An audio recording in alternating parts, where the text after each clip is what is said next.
नमस्कार दोस्तों, आज की कहानी है शास्त्रों की बात जाने धर्म के साथ।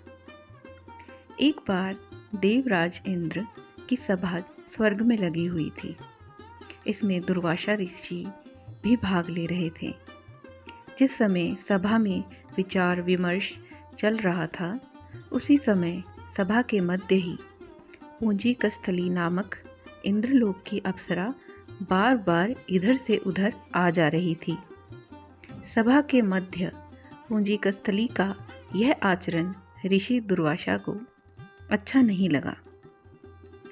दुर्वासा ऋषि ने अपने क्रोध के लिए प्रसिद्ध थे। उन्होंने पूंजीकस्थली को कई बार टोका और ऐसा करने से मना किया, लेकिन वह अनसुना कर वैसा ही करती रही। तो दुर्वासा ऋषि ने कहा, तुझे देव सभा की मर्यादा का ज्ञान नहीं? तू कैसी देव अप्सरा है जो वानरियों की तरह बार बार आ जाकर सभा में व्यवधान डाल रही है। जा, अपनी इस आदत के कारण तू वानरी हो जा। दुर्वासा ऋषि का शाप सुनकर पूंजीकस्थली सन्न रह गई। अपने आचरण का यह परिणाम वह सोच भी नहीं सकती थी। भूल हो चुकी थी, उसके कारण वह शापग्रस्त भी हो गई थी। उसने हाथ जोड़कर अनुनय विनय कर कहा, ऋषिवर, अपनी मूढ़ता के कारण यह भूल मैं अनजाने में करती रही और आपकी वर्जना पर भी ध्यान ना दिया। सभा में व्यवधान डालना का मेरा कोई उद्देश्य नहीं था। कृपया बताइए, अब आपके इस श्राप से मेरा उद्धार कैसे होगा? अप्सरा की विनती सुनकर ऋषि दुर्वासा पसीज कर बोले, अपनी इस चंचलता के कारण अगले जन्म में तू वानर जाति के राजा विरज की कन्या के रूप में जन्म लेगी। तू देव सभा की अप्सरा है, अतः तेरे गर्भ से एक महान बलशाली यशस्वी तथा प्रभु भक्त बालक का जन्म होगा। पूंजिक अप्सरा को संतोष हुआ। पुनर्जन्म में वानर राज विरज की कन्या के रूप में उसका जन्म हुआ। उसका नाम अंजना रखा गया। विवाह योग्य होने पर इसका विवाह वानर राज केसरी से हुआ। अंजना केसरी के साथ सुखपूर्वक प्रभास तीर्थ में रहने लगी। इस क्षेत्र में बहुत शांति थी तथा ऋषि आश्रम बनाकर यज्ञादि करते रहते थे। एक बार ऐसा हुआ कि वन में विचरने वाला शंखबल नामक जंगली हाथी प्रमत्त हो उठा तथा वन में उत्पात मचाने लगा। उसने कई आश्रमों को रौंद डाला, यज्ञ वेदियां नष्ट कर दी। उसके भय से भागते हुए अनेक तपस्वी बालक आहत हो गए। कई आश्रम उजड़ गए। कई ऋषि भय के कारण आश्रम छोड़कर चले गए।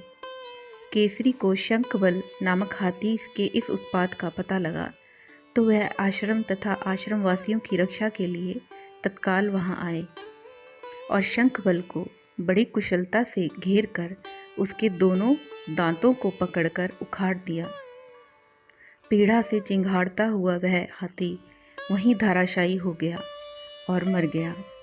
आश्रम की रक्षा के लिए उनके अचानक पहुंचने तथा हाथी को मारकर आश्रम वासियों को निर्भय कर देने वाले केसरी का ऐसा बल देखकर ऋषि मुनि बहुत प्रसन्न हुए और केसरी के पास आकर आशीर्वाद देते हुए कहा, वानर राज केसरी, जिस प्रकार तुमने आज हम सबकी तथा आश्रम की रक्षा की, इसी प्रकार भविष्य में तुम्हारा होने वाला पुत्र पवन जैसे वेग वाला होगा तथा रुद्र जैसा महान बलशाली होगा। तुम्हारे बल तेज के साथ साथ उसमें पवन और रुद्र का तेज भी व्याप्त हो रहेगा। केसरी ने कहा, ऋषिवरों, मैंने तो बिना किसी कामना के प्रमत्त हाथी को, जो किसी प्रकार वश में नहीं आ रहा था, मारकर आपकी इस यज्ञ भूमि को निर्भय किया है। आपका दिया यह स्वतः आशीर्वाद मुझे शिरोधार्य है।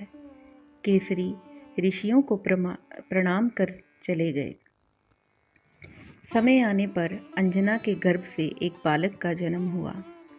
उसमें अपने बाल्यकाल से ही ऋषियों द्वारा दिए आशीर्वाद का तेज झलकने लगा था।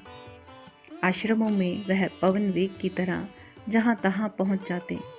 आश्रमों में विघ्न डालने वाले वन्य जीवों तथा दुष्ट व्यक्तियों को वो अपने अपार बल से खदेड़ देता।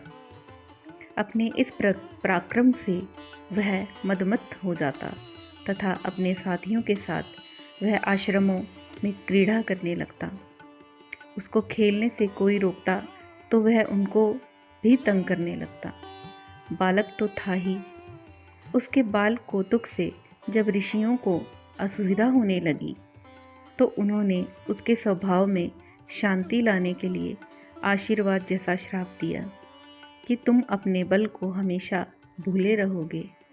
जब कोई तुम्हें आवश्यक होने पर तुम्हारे बल की याद दिलाएगा, तब फिर तुम्हें अपार बल जागृत हो जाएगा।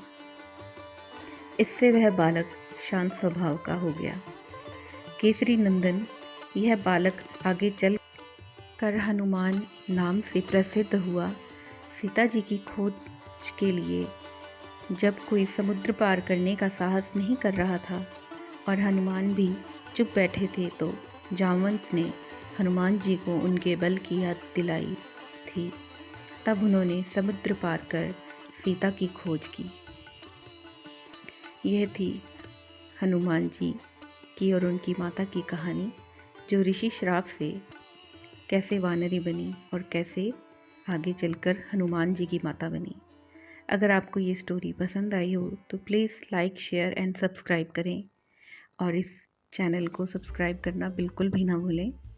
आगे के लिए और भी ऐसी वीडियोस देखने के लिए बने रहें। तब तक के लिए बाय बाय।